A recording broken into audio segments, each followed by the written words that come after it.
జై శ్రీరామ్. ఆధ్యాత్మిక ప్రగతిలో నడిచే సోదర సోదరీమణులందరికీ కూడా ఝాన్సీ ఆధ్యాత్మిక ముచ్చట్లకి స్వాగతం, సుస్వాగతం. గీతావాహిని ధారావాహికలో అష్టావక్ర గీత చదువుకుంటున్నాము. అందులో జనక మహారాజు అడిగినవి మూడు ప్రశ్నలు. ఒకటి, జ్ఞానార్జనకు మార్గము ఏది? ముక్తి ఎలా పొందాలి? వైరాగ్యం ఎలా నిలుస్తుంది? అడగటానికి ఆయన చిన్నగా జ్ఞానవంతమైన ప్రశ్నలు అడిగినప్పటికీ వాటి యొక్క సమాధానం యొక్క విస్తీర్ణము చాలా విశాలమైనటువంటిది. ఆ కారణంగానే ఒక స్థాయిలో జనక మహారాజు, నేను తాదాత్మ్య స్థితిని పొందుతున్నాను, అన్నీ వదిలేశాను, ఇంకా నేను ఏమి ఆలోచించాలి అని చెప్పినప్పటికీ కూడా అష్టావక్రులు అది మాత్రమే కాదు, పూర్ణమైనటువంటి సంతృప్తి, సాధనా సంతృప్తి పొందాలంటే దానిపై ఎంత దృఢంగా ఉండాలి అన్న విషయాన్ని ఆయన నొక్కి వక్కాణిస్తూ ఏవేవి ఎలా వదిలివేయాలి, పూర్తిగా దాని నుండి, అంటే అవి పూర్తిగా వేయించిన విత్తనంలాగా తిరిగి మొలకెత్తే అవకాశం లేకుండా మనలో నశించిపోయాయా లేదా అన్న విషయాన్ని గ్రహించుకోవాలని చెబుతూనే బ్రహ్మమత్వము, వైరాగ్యం గురించి చెప్పారు. ఇప్పుడు ఆత్మ, జ్ఞాన స్వరూపము, ఈ రెండింటి గురించి జనక మహారాజుకు చెప్తున్నారు. చాలా మమైకమై విందాము. ఈ అధ్యాయం అంతా కూడా ఆత్మని చిత్స్వరూపంగా వర్ణిస్తుంది. ఈ చైతన్యం సర్వవ్యాప్తం, సర్వగతం, అంటే సర్వత్రా కూడా వ్యాపించి ఉండేదే ఈ ఆత్మ. రెండవది ఏదీ లేదు. అది నిత్యము శాంతముగా ఉంటుంది, నిశ్చల తత్వమై ఉంటుంది. అంతేకాకుండా నిరంతరము కూడా ఆనందంగానే ఉంటుంది. బాహ్య ప్రాపంచిక విషయాలపై అసలు దృష్టి కూడా వెళ్ళదు. అంటే బాహ్యానికి ఆత్మకి ఎటువంటి సంబంధము ఉండదు. ఆత్మలోకము జ్ఞానలోకము, బాహ్యలోకము ప్రాపంచిక భోగాల లోకము మనకి స్పష్టంగా తెలుస్తుంది. నిజానికి మానవులై పుట్టిన తర్వాత మనం ఏది నేర్చుకోవాలి, ఏది సంపాదించాలి, దేనివల్ల మనం ఈ జీవన్ముక్త స్థితిని తీసుకోవాలంటే ఇలాంటి గొప్ప జ్ఞానాన్ని తప్పకుండా జీర్ణం చేసుకోగలిగినట్లయితే జన్మ సార్థకత పొందుతుంది.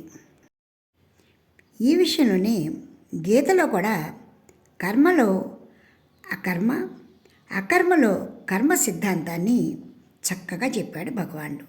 అదే విషయాన్ని అష్టావక్రులు కూడా ఇక్కడ ఎంతో స్పష్టంగా చెప్తున్నారు. ఒక విధంగా చెప్పాలంటే దీనిని జ్ఞానాష్టకము అని కూడా చెప్పచ్చు. జ్ఞాన భాండాగారాన్ని అంతా కూడా ఇందులో కుమ్మరించినట్టుగా ఉంటుంది. ఈ జ్ఞానాష్టకంలో జీవన్ముక్తిని యొక్క స్వభావం కూడా చక్కగా తెలియజేయబడుతుంది. అసలు ఈ ప్రపంచం యొక్క యథార్థ తత్వాన్ని తెలుసుకున్నటువంటి వారికి ఎటువంటి మోహాలు ఉండవు. జీవితంలో జరిగే ఏ ఒక్క సంఘటన కూడా ఇతని మీద ప్రభావం చూపించదు. ఆ లోకమే వేరు. ఈ పరిస్థితి మనం సాధించగలమా అంటే ఖచ్చితంగా సాధించగలం. ఎలాగా? ఈ ప్రపంచం, అంటే ఈ దృశ్యమాన ప్రపంచం, దీని యొక్క యథార్థ తత్వాన్ని ఎప్పుడైతే మనం గ్రహించగలిగామో అప్పుడు వాటి మీద మనకి ఎలాంటి వికారాలు ఉండవు. ఈ విషయాన్ని యోగ వాసిష్టము చెప్తోంది. భగవద్గీత, వివేక చూడమని, అలాగ సమస్తమైనటువంటి జ్ఞాన బోధ చేసేటువంటి ప్రతి గ్రంథము కూడా, ప్రతి గురువు కూడా మనకి చెబుతున్నది ఇదే. ఈ దృశ్యమాన ప్రపంచము అదృశ్యమైపోయేదే, క్షణభంగురమైనటువంటిది. అంటే ఎలాగంటే సముద్రంలో అలలు వస్తూ ఉంటాయి. అంటే సముద్రం యొక్క స్వభావము అలలు వస్తూ వెళ్ళటమే. అదేవిధంగా మనసు యొక్క స్వభావము, ఆలోచనలు భావోద్రేకాలతో నిండి ఉంటుంది. కాబట్టి అటువంటి వాటి నుండి స్థిరమైనటువంటి ఆత్మని పొందటానికి మాత్రమే మనము ప్రయత్నించి జీవన్ముక్త స్థితిని పొందాలి. ఈ దృశ్యమాన ప్రపంచం యొక్క స్వభావము ఎప్పుడూ కూడా కదిలిపోయేదే, నశించిపోయేదే.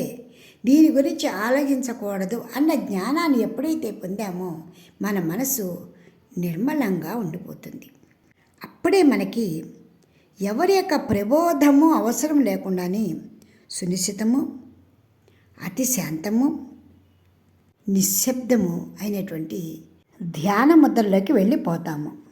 అప్రయత్నంగానే మన మనస్సు ధ్యానానికి లగ్నమవుతుంది.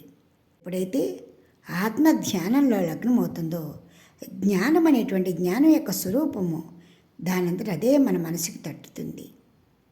ఈ కారణంగానే అష్టావకులు భావ వికారశ్చ స్వభావాదితి నిశ్చయ నిర్వికారో గత క్లేశః సుఖే నైవోపశామ్యతి అన్నారు.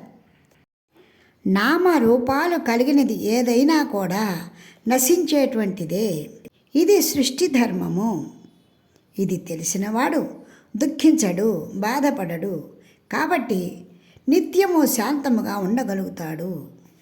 అయితే అట్టి నిశ్చితాభిప్రాయానికి రావటానికి శాస్త్రాధ్యయనంతో పాటు ఉపనిషద్ ఋషుల యొక్క భావాన్ని కూడా కొంత నేర్చుకోవాలి, పంచుకోవాలి, అనుభవంలోకి తెచ్చుకోవాలి.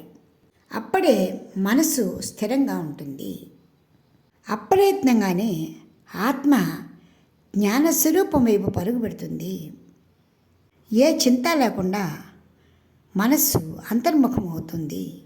ఎప్పుడైతే తనను తాను తెలుసుకోగలుగుతాడో అప్పుడు ఈ ప్రపంచంలో అంటే ఈ ప్రకృతిలో జరిగే పరిణామాలకి చెలించడు. ఓ జనక మహారాజా, యోగ వాసిష్ఠంలో కూడా ఇదే మాట చెప్తున్నారు. ఇమా విచిత్రాః కలనాః భావాభావమయాత్మికాః దుఃఖాయైవ తవోగ్రాయ న సుఖాయ కదాచన. అంతులేని ఈ ఆలోచన తరంగాలు ఉద్భవిస్తూ లయమవుతూ ఉన్నంతసేపు దుఃఖమే గాని సుఖం ఉండదు.